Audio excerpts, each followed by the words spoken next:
नमस्कार. नमस्कार सर. तुम्ही आम्हाला बोलवलंय, काय तुमची समस्या काय आहे? मी सुनील अंबादास जगताप, राहणार खामुंडी, तालुका जुन्नर, जिल्हा पुणे. ही माझी आई गंगूबाई अंबादास जगताप. आम्ही तुम्हाला ह्यासाठी बोलवलं आहे की आमच्या जमिनीची संदर्भ एक देतो तुम्हाला की माझा जमीन ही 4 एकर 3 ते 4 एकर 6 गुंठे जमीन आहे. ह्या जमिनीमध्ये मला माझा सातबारा काही करता येत नाही.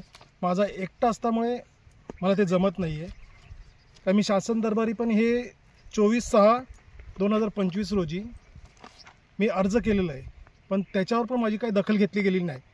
आणि त्यामुळे मी कुठे गेला होता अर्ज तुम्ही? जुन्नर आपल्या सर्व अधिकाऱ्यांना, जे मंत्रालयात वगैरे, जे जिल्हाधिकारी वगैरे जुन्नर तालुक्याच्या, त्यांना सगळ्यांना मी अर्ज केलेला आहे.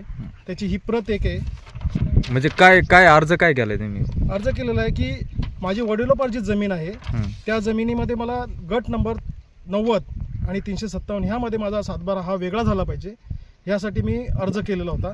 त्याची अजून काय मला दखल घेतलेली नाही आहे. त्यामुळे मी आत्ता सध्या 2026मध्ये 5/1/2026 मी पुन्हा हा अर्ज केलेला आहे की जेणेकरून माझ्या या सर्व, म्हणजे जसे की आपले कृषी मंत्री आहेत चंद्रशेखर बावनकुळे, परत मुख्यमंत्री सहायता निधीमध्ये, परत पत्रकार वगैरे आहेत, पोलीस स्टेशन्स वगैरे आहेत, यांना सगळ्यांना मी अर्ज केलेला आहे. एक सामाजिक कार्यकर्ते वगैरे आहेत, त्यांना पण मी हा अर्ज केलेला आहे. या अर्जाची माझी दखल घ्यावी आणि माझे जे सातबारा आहे तो माझा हा वेगळा व्हावा, माझ्या नावाचा किंवा माझ्या आईच्या नावाचा व्हावा, एवढीच माझी इच्छा आहे. ह्या आमच्या 90 गट नंबर 90 आहे. याच्यामध्ये आमचं सामायिक क्षेत्र आहे. सामायिक क्षेत्र असल्यामुळे मला तिथे काही करता येत नाही. कारण मी माझे नातेवाईक, माझे घरभाऊ म्हणजे चुलती वगैरे, माझे चुलत भाऊ, यांना मी स्वतः मध्यस्थी घालून. किती जणांची नाव आहे याच्यामध्ये? 14 जणांची नाव आहेत सातबाऱ्यावर. ह्या 14 जणांना मी एकत्र बसवलेलं आहे. त्याच्यात मीटिंग घेतलेली आहे. त्या मीटिंगमध्ये पण काही निष्पन्न झालेलं नाही. त्याच्यामुळे मी नाही, काय संदर्भात मीटिंग कशासाठी घेतली? ही सातबारा वाटप व्हावा, आपला वाटपासाठी घेतली? वाटपासाठी. हा सगळ्यांचा एकत्र सातबारा असल्यामुळे हा सगळ्यांचा वेगवेगळा व्हावा. म्हणजे जसे माझ्या आईच्या नावावर, माझ्या चुलतीच्या नावावर, माझ्या लास्ट नंबर चुलतीच्या नावावर, यांच्या नावावर जरी झाला वेगवेगळा तरी चालेल मला. आणि याच्यातमध्ये अडकाठी येते ती घरच्याच लोकांची येते. त्यात आम्हाला किती वेळा सांगितलं की धमकी पण दिलेली आहे तशी, तर तुम्हाला जे करायचं ते करा.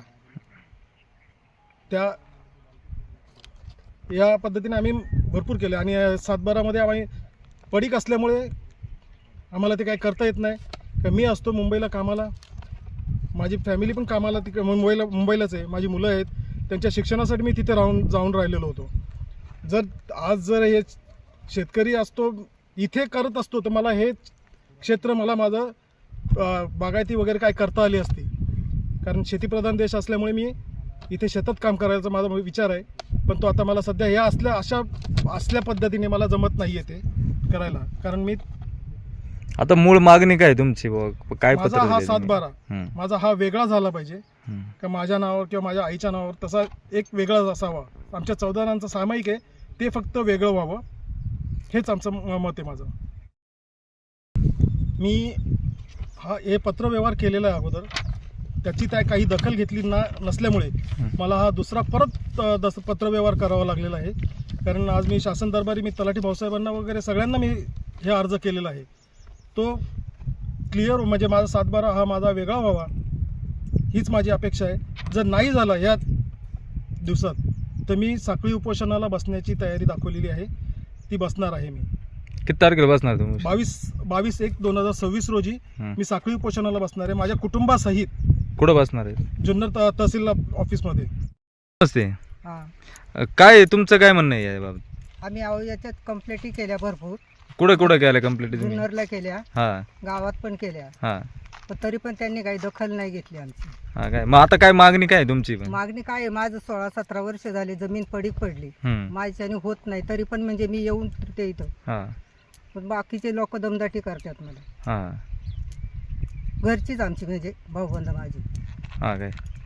मग आता काय पुढील काय भूमिका काय असेल तुमची? मग फक्त सातबारा वेगळा करून द्यायची, एवढीच भूमिका आहे आमची. अच्छा.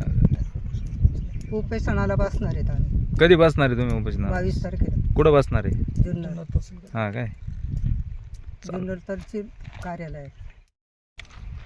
मी उपोषणाला बसणार आहे. त्यामुळे माझा हा जो खर्च आहे, जो 16-17 वर्षाचा पडीक पडलेला आहे, तो मला द्यावा, शासनाने द्यावा.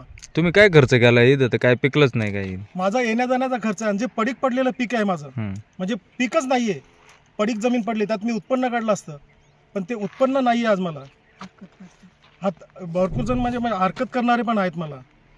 त्यामुळे मी असं अपेक्षा करतो की माझा हा शासन दरबारी माझा न्याय द्यावा. मला माझं जे 16-17 वर्षाचं जे उत्पन्न रखडलेलं आहे ते मोबदला द्यावा शासनाने, किंवा माझा हे सातबारा माझा हा वेगळा करून द्यावा. साखळी उपोषणाला बसल्यानंतर मी जोपर्यंत निर्णय होत नाही तोपर्यंत बसून राहणार आहे.